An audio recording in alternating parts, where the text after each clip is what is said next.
Hello students, তোমরা জানো যে আমরা প্রায় একদিন পর পর তোমাদের জন্য একটা করে নিউ ভিডিও নিয়ে আসি, যেখানে আমরা বেশ গুরুত্বপূর্ণ কথাগুলো বলে থাকি। এগুলো তোমার প্রিপারেশনের জন্য অনেক অনেক সহায়ক হবে। ঠিক তেমনই আজকের একটা পরামর্শ ইনক্লুডেড একটা ভিডিও তোমাদের জন্য ক্রিয়েট করেছে। আজকে সবকিছু এক্সপ্লেন করব। শুরুতে ১ মিনিট আমরা অ্যাডভার্টাইজমেন্ট করব। তোমার যদি বিরক্ত লেগে থাকে তাহলে এটা তুমি স্কিপ করলেও করতে পারো। সেটা হচ্ছে আমাদের যে লাস্ট ব্যাচ সেটা কিন্তু চলতেছে। তোমরা চাইলে ভর্তি হতে পারো। কী কী সুবিধা থাকতেছে এখান থেকে দেখে নিবা, এবং ডিপ্লোমা মিডিয়াফারের জন্য কোর্স ফি ৮০০, বিএসসির জন্য ৩,০০০। শুরুতে তুমি ২,০০০ দিয়ে অ্যাডমিট হয়ে বাকি টাকাটা পরের মাসে পেমেন্ট করতে পারবা। হোয়াটসঅ্যাপ এবং করা নাম্বার এই যে এখানে দেওয়া আছে।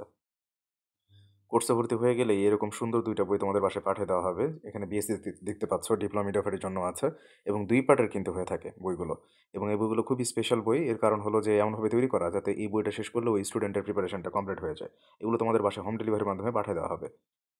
তবে অনেকে ফাইন্যান্সিয়াল কন্ডিশনের জন্য পেইড ব্যাচে না ভর্তি হয়েও বইগুলো নিতে চাচ্ছ। তারা ভর্তি না হয়েও, মানে পেইড ব্যাচে ভর্তি না হয়ে বইগুলো নিতে পারবা। এই সেম নাম্বারে যোগাযোগ করবা এবং ভর্তি হয়ে যেতে পারবা। আর লাস্ট টাইমে কিন্তু এক্সাম ব্যাচ খুব গুরুত্বপূর্ণ। আমাদের এক্সাম ব্যাচটা চলে আসছে তোমাদের, এবং এটার কোর্স ফি ৳৬০০। তোমরা যদি ভর্তি হতে চাও এই সেম নাম্বারে যোগাযোগ করবা। আর কোর্স ফি একটু বেশি হওয়ার কারণ হলো এটা not only an exam batch. এখানে আমরা এমনভাবে কয়েক হাজার এমসিকিউ উপস্থাপন করব এবং এগুলার এক্সাম নিব যাতে করে তোমার সাজেশন হিসেবেও কাজ করে এবং এগুলা তোমার সাজেশনের চাহিদাটাও পূরণ করে। এই কার্যক্রম শুরু হয়েছে ১০ জানুয়ারি থেকে, এবং আগামীকালকে এটার ফার্স্ট এক্সাম হবে মিনি টেস্ট, এবং তার ২ দিন পরে মডেল টেস্ট ১০০ মার্কের যেটা সেটা হবে। যাই হোক, এখন চলো আমরা মেইন কথাতে চলে যাই। খুব গুরুত্বপূর্ণ কথাগুলো। সেটা হচ্ছে তোমরা লাস্ট মোমেন্টে ৳৫০-৬০ দিয়ে আ দেখবা যে ফেসবুকে বিভিন্ন সাজেশন বের হয়। যেগুলো মোটামুটি ৭ পৃষ্ঠার, ১০ পৃষ্ঠার, ২০ পৃষ্ঠার হয়ে থাকে। তো ভুলেও এই সাজেশনগুলা কিনে এই সাজেশনগুলোর পেছনে সময় দিবা না। এগুলা খুবই ক্ষতিকর এবং ইতিহাস এটার সাক্ষী আরকি। তবে হ্যাঁ, কোনো ভালো, ভালো শিক্ষক এইটার বের করতেও পারে। তবে ম্যাক্সিমাম ক্ষেত্রে 90% ক্ষেত্রে এটা ফেক হয়ে থাকে। অহেতুক শুধুমাত্র টাকা ইনকাম করার একটা রাস্তা তারা খুঁজে থাকে। তো এটা করা যাবে না। এটার পেছনে তোমরা টাইম দিবা না। এবং ফেসবুকে লাস্ট সময় দেখবা যে শেষ সময়ের গুরুত্বপূর্ণ তথ্য পড়ে নিন, একটি কমন থাকবেই। এই সংক্রান্ত যত তোমরা পোস্ট দেখবা ফেসবুকে, এই পোস্টগুলোর পেছনে সময় দিবা না। তোমার যদি পড়তে ইচ্ছা হয় বইয়ের পেছনে সময় দাও, তাও কাজে লাগবে। বাট ওই পোস্টগুলোর পেছনে সময় দেওয়ার কোনো প্রশ্ন আসে না। এবং আমি এরপরে যে কথাটা বলতে চাচ্ছি, দেখো ৭ নাম্বারে একদম চলে যাই। সেটা হচ্ছে বাংলা এবং ইংলিশ, এই দুটো হইতেছে তোমাকে প্রচুর পরিমাণে প্র্যাকটিস করতে হবে। এমসিকিউ সলভ বোঝো? তো এমসিকিউ সলভ এইজন্য কিন্তু এক্সাম ব্যাচ গুরুত্বপূর্ণ। তো তোমাদেরকে উপরে দেখালাম আমার এক্সাম ব্যাচের কোর্স হইতেছে ৳৬০০। এই ৳৬০০ দিয়ে এত গুরুত্বপূর্ণ জিনিসগুলো তোমরা এখানে পাইয়া যাইতে পারো। তো যাই হোক, বাংলা ইংলিশের জন্য তোমাদেরকে ব্যাপক পরিমাণ কোয়েশ্চেন সলভিং করতে হবে। কিন্তু বাকি যেগুলো থাকবে মানে সাধারণ জ্ঞান, সাধারণ বিজ্ঞান, তারপর হচ্ছে বিজ্ঞান পার্ট মানে ফিজিক্স, কেমিস্ট্রি, বায়ো, বিএসসিদের, এগুলোর জন্য তোমার প্র্যাকটিসের দরকার নেই। তুমি প্র্যাকটিস করলে করতে পারো, কিন্তু ব্যাপক পরিমাণ সময় তুমি দিবা রিডিং অংশে। আর বাংলা ইংলিশের জন্য এবং ম্যাথের জন্য তোমার প্র্যাকটিস করতে হবে। সো প্র্যাকটিস অহেতুক যে প্র্যাকটিস করতেছি মানে অনেক বড় কিছু হয়ে যাচ্ছে, বিষয়টা এরকম না। বাংলা, ইংলিশ, ম্যাথ বাদে বাকিগুলোর ক্ষেত্রে প্র্যাকটিসের থেকে গুরুত্বপূর্ণ হচ্ছে তত্ত্বীয় যে বিষয়গুলো সেগুলো সম্পর্কে তোমাদের পড়ালেখা করা, এটা বেশি গুরুত্বপূর্ণ। এবং বিএসসিদের জন্য ফিজিক্স, কেমিস্ট্রি, বায়োর খুব বেশি অ্যাডভান্স পড়তে গিয়ে তোমরা প্যারা খায়ও না। এর কারণ হলো যে আমার সাধারণ বিজ্ঞান মানে আমার পেইড ব্যাচের সাধারণ বিজ্ঞানের যে অংশটুকু আছে, এখান থেকে বিগত বছর বিএসসির ১৭টা কমন এসেছিল কোয়েশ্চেনের মধ্যে। হ্যাঁ, ১৭টা। মানে প্রায় অর্ধেকেরও বেশি। সো বুঝতেই পারতেছো যে সাধারণ বিজ্ঞান থেকে এই পরিমাণ আসতেছে প্রায় ১৭টা মতো। তো সেখানে শুধুমাত্র এই বিএসসির ফিজিক্স, কেমিস্ট্রি, বায়োর জন্য একদম ইন্টারমিডিয়েটের সব বই ঝালাপালা করে দেওয়া, এটা একটা বোকামি। মোটামুটি লেভেলের পড়াশোনা করতে হবে, এবং এটা নিয়ে একটা বিস্তারিত ভিডিও তৈরি করব ইনশাআল্লাহ। এবং থার্ড আরেকটা কথা বলব যে, তোমাদের জিপিএ সম্পর্কে ভাবার সময় আরেকবার চলে আসছে। মানে এই শেষ সময়ে তোমাদেরকে আমি বলব যে, জিপিএ নিয়ে তুমি আরেকবার ভেবে দেখো যে, তোমার জন্য বিএসসি নাকি ডিপ্লোমা নাকি মিডওয়াইফারি কোনটা বেস্ট হচ্ছে। তোমরা চাইলে কমেন্ট বক্সে তোমাদের জিপিএ গুলো লিখে রাখতে পারো, এবং তোমরা কি করতে চাচ্ছ।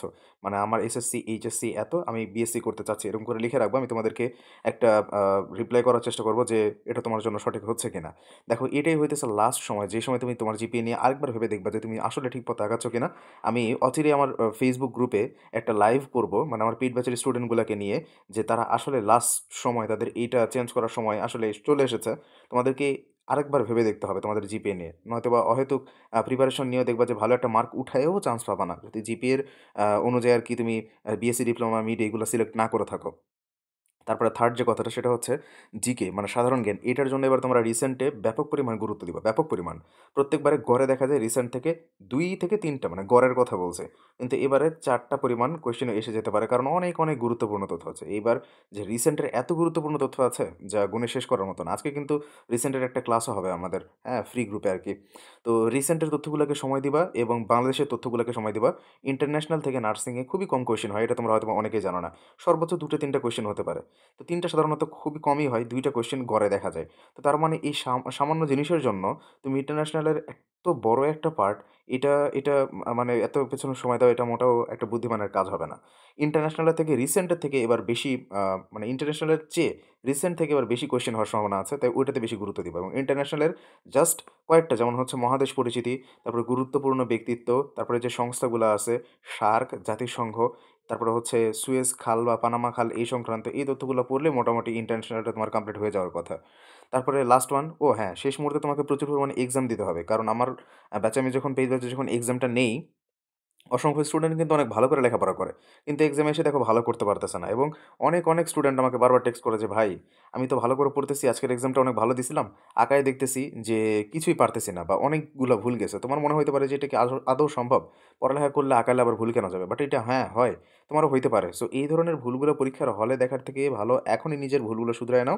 বেশি এক্সাম দিতে পারো অ্যান্ড আমাদের এক্সাম ব্যাচে ভর্তি হইতে পারো বা যার কাছেই ভর্তি হও না কেন, কিন্তু এক্সাম তোমাকে দিতেই হবে। মোটামুটি সপ্তাহে ১ বার করে সকালের দিকে এক্সামগুলো দেওয়ার ট্রাই করবা। তাতে করে তোমার যে সাবকনশিয়াস মাইন্ড ওইটাও এক্সামের সাথে আরকি একদম অ্যাপ্রোপ্রিয়েট হয়ে যাবে। তো দ্যাটস ইট আজকের ভিডিও এতটুকু পর্যন্তই ছিল। আরো অনেক কথা আছে। দিনে এগুলো ব্যক্ত করব তোমাদের সামনে এবং তোমরা যদি উপকৃত হয়ে থাকো তাহলে কমেন্ট বক্সে অবশ্যই আমাদেরকে জানিয়ে রেখো। কারণ আমরা তাহলে তাতে করে প্রতিদিন তোমাদেরকে ভিডিও দিতে আরো বেশি উৎসাহী হব ইনশাআল্লাহ। আল্লাহ হাফেজ। ভালো থাকো সবাই।